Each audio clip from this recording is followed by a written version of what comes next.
Very good morning and welcome to Breakfast News on Rajya Sabha TV. I'm Tina Jha. First up, a look at the top stories we are tracking at the moment.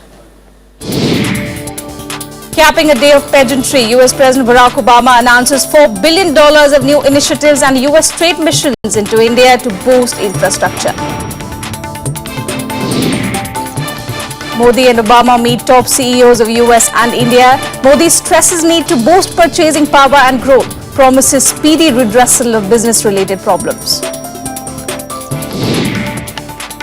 Tributes pour in for R.K. Lakshman, the creator of the iconic Common Man cartoon, who passed away yesterday evening. And Eurozone countries say they will not yield to the new Greek government's demands for debt forgiveness, ask the government to ensure economic recovery by living up to commitments. Well, the US President Barack Obama on Monday announced $4 billion of new initiatives aimed at boosting trade and investment ties as well as jobs into India. Obama also announced opening up of a whole new source of financing for social development ventures in the country through a new Indian Diaspora Investment Initiative.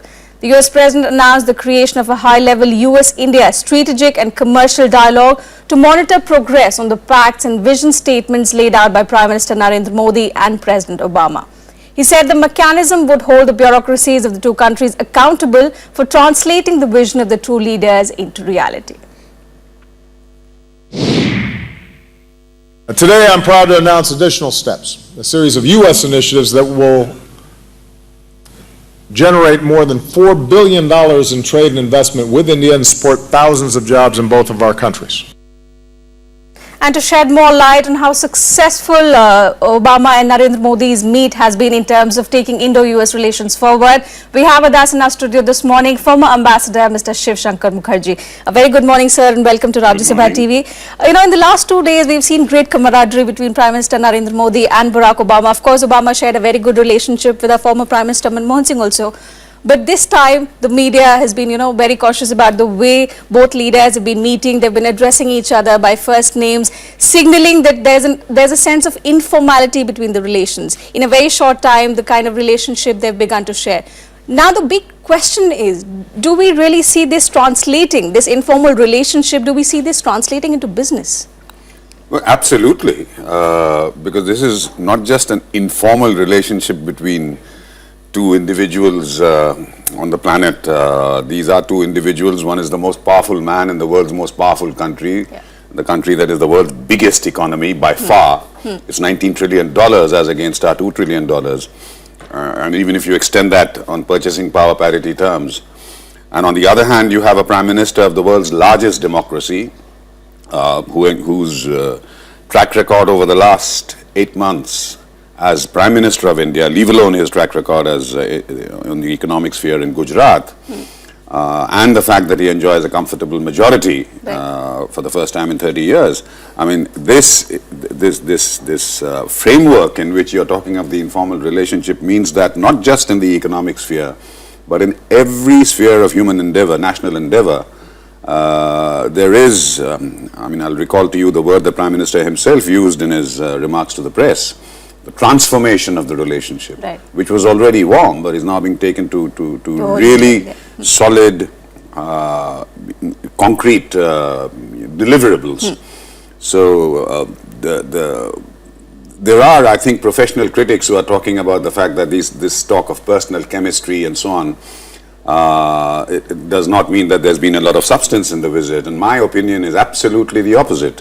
I've been a practitioner, not an analyst, academic, but a practitioner of diplomacy, like all my colleagues. And I know that this kind of personal chemistry, the symbolisms that have been attached to this visit are as much substance as any other specific agreements that they may have been signed. So my answer to that is an unqualified yes. So the announcement of $4 billion of investment, US investment into India, is it something that, that has come out as a result of the relationship between the two leaders? Is it something that India needs to be happy about, or there is still a lot of scope, there is still a lot of US investment that India needs? Well, let me say, like in the election paper, you have none of the above. My answer to you is all of the above. Okay. All right. Therefore, we are trying to, the target and targets are set not as legal deadlines or something, but targets are set as an incentive to achievement with a clear-headed grasp of what is possible and what is not. So we are trying to lift trade from about $100 billion today, which sounds impressive, but it is well known that does not reflect the potential that exists. We're trying to lift it to $500 billion in the course of the next decade and a half or so. Now, in that context, $4 billion may sound, chicken feed, Right. but it actually is not. I mean, let's give our leaders and those who advise them some credit for thinking these things through. This is a catalyst. It's an indicator at the highest level that our country is, for good reason, deeply interested in the Indian market and cooperating with India, and vice versa from our side, that we know that we need technology from America, that trade with America, investment from America, transfer of technology from America is very badly needed by us. We are very interested in it, and we are willing to work towards it. So, and your last point, is there work to be done? Of course, everything is work in progress. These are targets, these are visions, these are well thought out, not just off the cuff targets and objectives that have been set. And it is now going to be implemented through a whole lot of hard work in the administrative sphere, in legal rules and regulations, and even in big things like parliamentary ratification of the agreements that have been arrived at. So the transformation of policies, for instance, in the economic summit, I think Prime Minister Modi took this head on when he said that, when he talked about protection of intellectual property rights, which is something that is worrying US business, and they are lobbying in Congress about it. So the $4 billion is representative of the fact that these objectives, these ambitious objectives have been set and are achievable. They are therefore the first step in a very important journey. In fact, Ambassador Mukherjee, do stay with us. We'll take a look at this report, which talks about both the leaders meeting the top CEOs of both India and the United States.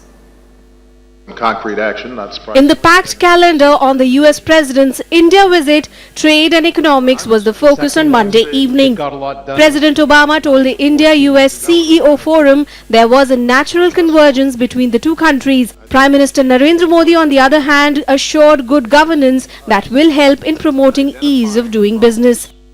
Good governance हो, proactive good governance हो, और pro-people good governance हो, तो मैं समझता हूं कि बहुत से इश्यूज जो हैं उसको हम एड्रेस कर सकते हैं. 30 business leaders from the US, including Indira Nooyi of PepsiCo, Harold McGraw, Chairman McGraw Hill Financial, and Ajay Banga, CEO of MasterCard, attended the meetings. हमारे पास टैलेंट है, स्कोप भी है, स्किल डेवलपमेंट पे मेरा भरोसा है, लेकिन सिर्फ स्किल डेवलपमेंट से काम होने वाला नहीं है. जिस स्पर्धा में आज हम हैं और जिनके साथ हमारी सबसे ज्यादा स्पर्धा है, मुझे 3 बातों पर मेरा बल है: skill, scale and speed. Both Modi and Obama also addressed the India-US Business Summit. You will find environment that is not only open but also welcoming. We will guide you and work with you in your projects. You will find a climate that encourages investment and rewards enterprise. We've made it easier for foreign companies to sell and invest in America. India's exports to the United States are also increasing, and that means more jobs and opportunities here in India. In the end, that's the purpose of trade and investment, to deliver a better life for our people.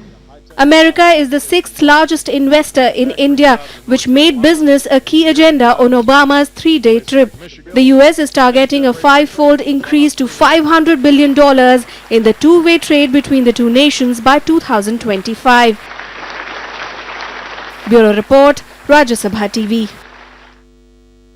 In fact, Prime Minister Narendra Modi also talked about the civil nuclear deal, referring to it as the centerpiece of the transformed relationship between India and the US. Let's take a look why. Barely a decade ago, the BJP was in the lead, pushing through strong liability clauses that stopped US suppliers from operationalizing the Indo-US civil nuclear deal. As Prime Minister, Narendra Modi changed all that. The civil nuclear agreement was the centerpiece of our transformed relationship, which demonstrated new trust. It also created new economic opportunities and expanded our option for clean energy. For the US, on the other hand, tracking the nuclear fuel became an article of faith, a demand that India considered intrusive and an insult to sovereignty. But it was President Obama who overrode objections to use his executive privilege to leave matters to IAEA inspections. We achieved a breakthrough understanding on two issues that were holding up our ability to advance our civil nuclear cooperation, and we're committed to moving towards full implementation. And this is an important step that shows how we can work together to elevate our relationship. The resolution of the differences on the liability issue and the tracking clause indicate just how much things have moved forward between the nations under the two leaders. In just 4 months, the US abandoned its position on fuel tracking, while India agreed to create an insurance pool solution for US firms who are suspicious of the liability clause. क्योंकि ये 10 साल हो रहे हैं इसके, और America अभी भी दुनिया का सबसे बड़ा राष्ट्र है जहां न्यूक्लियर पावर है, 100 से ज़्यादा रिएक्टर हैं उनके, और निरंतर वहां रिसर्च होती है. तो अमेरिका के साथ न्यूक्लियर क्षेत्र में भारत को जितना करीब से काम करने को मिले उतना अच्छी बात है. Nowhere more than the nuclear deal have the two leaders demonstrated the way of how to take forward the Indo-US relationship, with a great deal of pragmatism as evidenced by the Indian Prime Minister and the recognition by the United States that India needs to be taken seriously. With expansive spectacles, much publicized gestures, innovative communication, Modi used them all in the run-up to the nuclear deal to show the US that India matters like never before. Bureau Report, Rajya Sabha TV. All right, coming back to you, Ambassador Mukherjee, talking about the nuclear deal, we know for a fact that there has been a major breakthrough between both the countries. What it is, we still don't know. Do you think this is one deal that where talks are still in progress? Well, we have some details. You just heard the President of the United States referring to it as a breakthrough, which it is. And you heard our Prime Minister talking about it as the centerpiece of the transformed relationship between India and the US. I see no reason to disbelieve either statement. I think they reflect at the highest level the reality. Do we then believe that the US has taken back its demand of the tracking? Yes. Look, there was never any difficulty about the levels of compensation in a legal sense at the highest level. There is always compensation when there's an industrial accident, and there are always arguments which are finally settled by arbitration or the courts or whatever about what that level should be in a particular case. On the one hand, there was this liability clause which on one extreme said everything is when something goes wrong, everything is the responsibility of the supplier. I'm not going into the details, but making it simple for the sake of clarity. And on the other hand, that everything is if something goes wrong, is the responsibility of the operator. Now you have to find middle ground in that, because neither obviously is acceptable to one side or the other. The second business is tracking business. It was very well known to the Americans that we would never agree, because it was an unfair demand going way beyond safeguards which everybody adheres to and has accepted, including the United States, the full-scale scope guards of the International Atomic Energy Agency.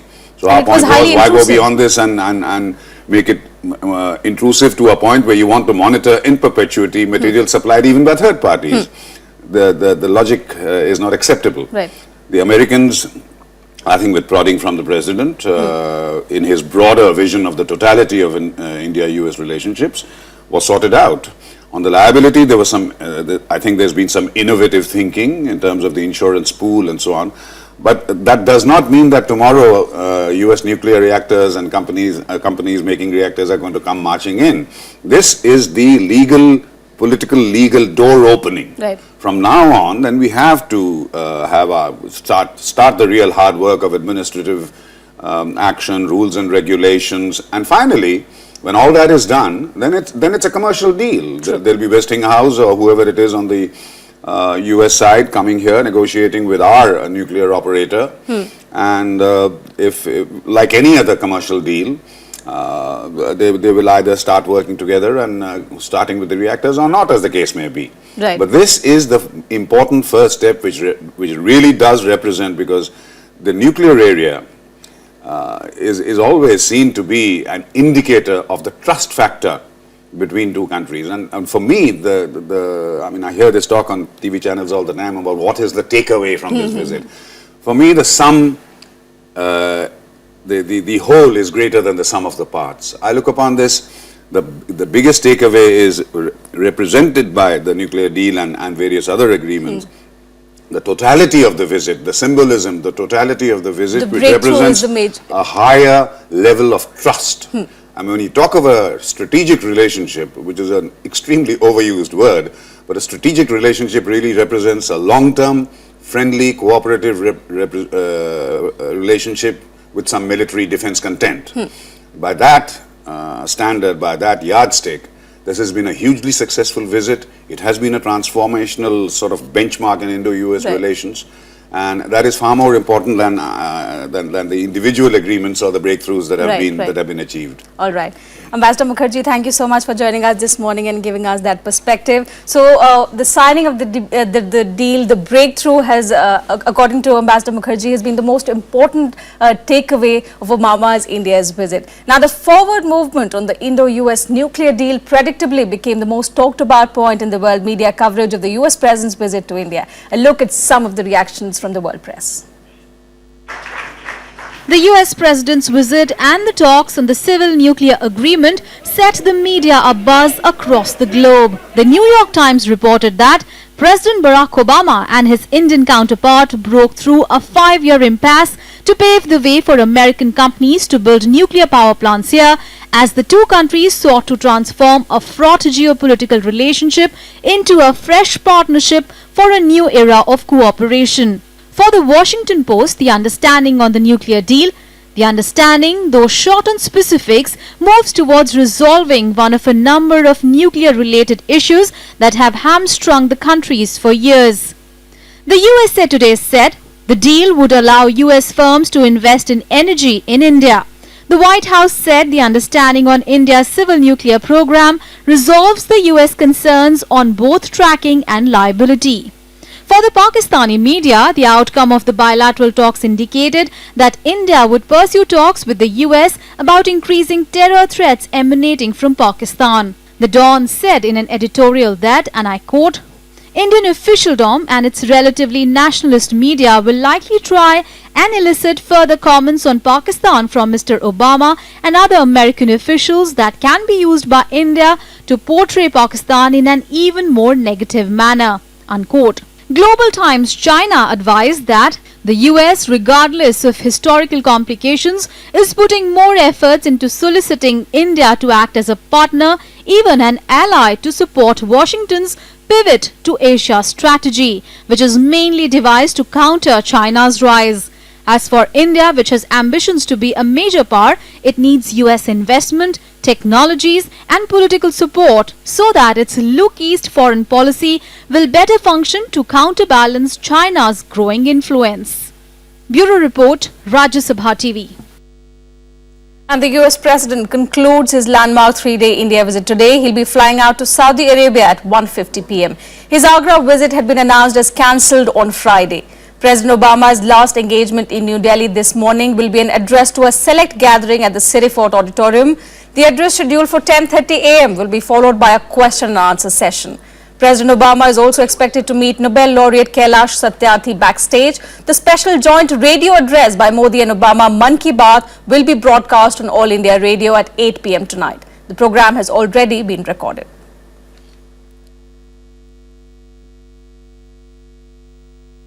So with that, we'll step into a very short break here, but still to come, Kurds celebrate ouster of the Islamic State from Kobani, ending a 4-month-long battle for the Islamic town. That and much more after this very short break.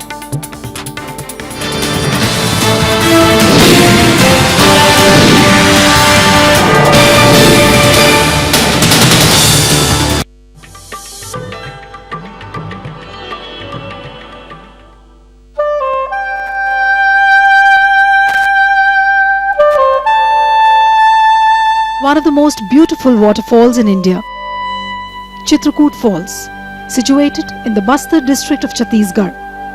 Mother Nature offers stunning sights as the waters of Indravati river flow down.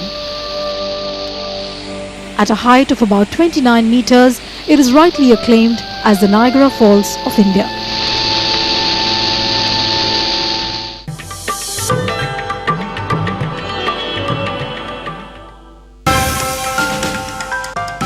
In the Maths Factor, we travel through time and space and see how maths has evolved and how it is a part of the world around us.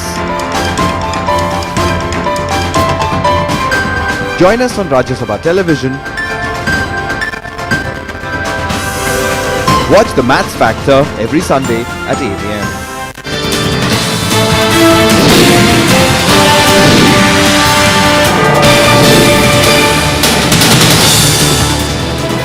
Welcome back. You're watching Breakfast News. Now, tributes continue to pour in for legendary cartoonist R.K. Lakshman, who passed away in Pune yesterday evening. He had been ill for the last 2 weeks, battling a severe urinary infection. On Monday, he was put on ventilator support as his health took a turn for the worse. And at around dusk on Republic Day, the 94-year-old satirist and cartoonist par excellence breathed his last. The 66th Republic Day gave Indians several reasons to rejoice. But it also took away the country's most celebrated cartoonist, creator of the common man, R.K. Lakshman. One of post-independence India's greatest caricaturists, Lakshman passed away Monday evening following prolonged illness. Tributes began to pour in soon after news of his demise spread around. President Pranab Mukherjee said Lakshman's death has left a deep void in the well of creativity which will be difficult to fill. He called it a personal loss, saying he was an avid follower and subject of his cartoons.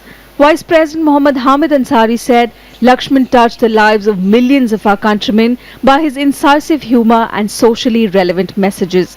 Prime Minister Narendra Modi too paid tribute to the iconic cartoonist, saying India is grateful to him for adding the much-needed humor in people's lives and always bringing smiles on their faces.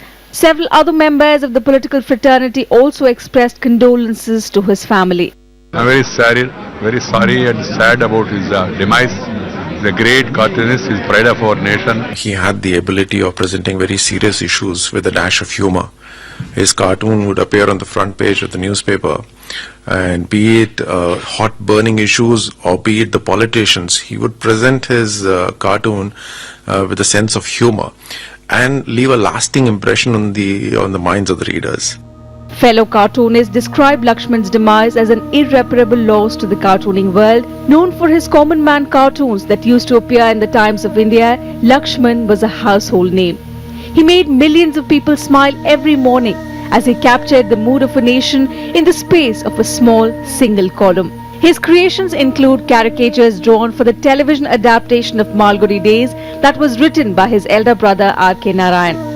His You Said It pocket cartoons, which were the closest to the common man, will always be relevant. An irreparable loss indeed. And on to some world news now. Eurozone countries say they will not yield to the new Greek government's demands for debt forgiveness. They warned that the country's economic problems had not disappeared. EU nations responded to Greek anti-bailout party Syriza's election victory on Sunday by saying that a debt reduction for Greece would be against Eurozone rules and would send the wrong message to other members of the single currency. They resist the idea of extending a bailout program that they are staunchly opposed to. Germany has warned the new Greek government that it must live up to its commitments to its creditors and take measures so that the economic recovery continues. Eurozone finance ministers gathered in Brussels on Monday to consider how to deal with Greece after the change of government. The existing €240 billion Greek bailout program expires on the 28th of February. And I think we all have to realize, and I think the Greek people also realize, that the major problems in the Greek economy have not disappeared or haven't even changed overnight for the simple fact that the election took place. The problems are still there, and they still have to be solved, and there are different approaches you can take, but the problems have not changed overnight. And news now from the global stock markets. US stocks edged higher on Monday as investors brushed off fears that a leftist victory in Greece would bring fresh crisis to the Eurozone, and energy stocks advanced. In the US markets, the Dow Jones Industrial Average rose 6.1 points or 0.03% to close the day at 17,678. Standard & Poor's 500 gained 5.27 points or 0.26% to end the business at 2,057. The Nasdaq Composite added 13.88 points or 0.29% to finish at 4,771. Asian stocks rose on Monday as a weaker yen buoyed Japanese shares amid optimism that the actions of Greece's new government would not force the nation to leave the euro currency bloc. Japan's Nikkei was up by 257.29 points or 1.47% to close at 17,725. Hong Kong's Hang Seng rose by 85.18 points or 0.34% to end the trading at 24,995. And let's take a look at some other news and updates from around the globe in our World Wrap. More than 35 million people along the Philadelphia to Boston corridor rushed to get home and settle in Monday as a fearsome storm swirled in with the potential for hurricane-force winds and 1 to 3 feet of snow that could paralyze the Northeast America for days. Snow was blowing sideways with ever-increasing intensity in New York City by mid-afternoon as flurries began in Boston. Forecasters said the storm would build into a blizzard and the brunt of it would hit Monday evening and into Tuesday. Jubilant Kurdish fighters ousted Islamic State militants from the key Syrian border town of Kobani on Monday after a 4-month battle, a significant victory for both the Kurds and the US-led coalition. The Kurds raised their flag on a hill that once flew the Islamic State group's black banner. For the US and its partners, Kobani became a strategic prize, especially after they increased the number of airstrikes against the Islamic State fighters there in October. Russian-backed rebels advanced to encircle a Ukrainian army garrison town in a new offensive that has again unleashed all-out war after a 5-month ceasefire and brought threats of new Western sanctions against Moscow. The US and the EU are considering new measures after accusing Russia of openly supporting the latest rebel advance with money, arms and troops on the ground. Ambassadors of NATO countries in Ukraine met in Brussels Monday to discuss a response to this fighting. This was their first such emergency meeting since August.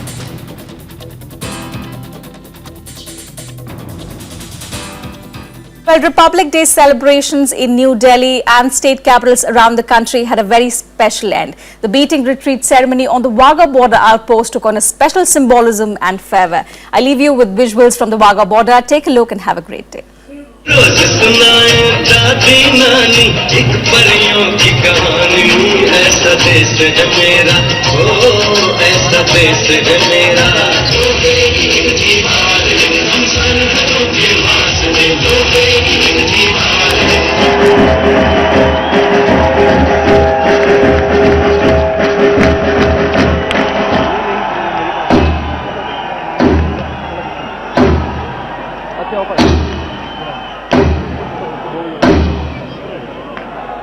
सारी movement हो रही है।